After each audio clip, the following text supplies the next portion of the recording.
Right. And you turn that knob, like if it's 29.85, well, you said 29.85 with that little knob.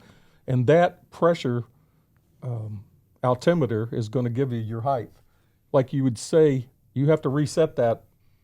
I know there was a plane loss coming into Clark County Airport. They flew in from Dayton, Ohio. High to low, look out below, because it'll give you a false sense of high, and you're actually lower than that says. So as you're coming in, you know, especially if you know you're going through a low pressure area, rain, fog, any of that stuff, then you got to reset that. If you don't, you have an artificial altitude. And so now it's all digital. You got to punch it in. Right. 1 decimal point off. If it's 29.8, 1/10 of a decimal point, 0.8, and they put 0.7 in there, you know, and the numbers are right next to each other. If somebody doesn't catch that, they're 100 feet off. Yeah.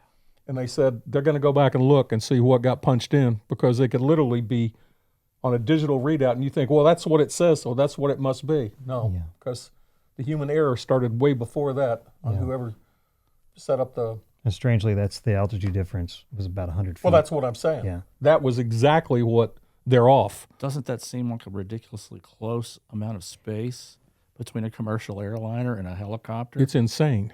100 feet? I mean, but I'm just saying, but they're supposed to be hugging the east side of the river. And the river, and the and plane I think should they were be out more right in the middle. Yeah. So they too far out, too far up, and 500 hours. I know. Sounds like a lot, but it's nothing. Yeah, they said, well, it's 19 days of flying.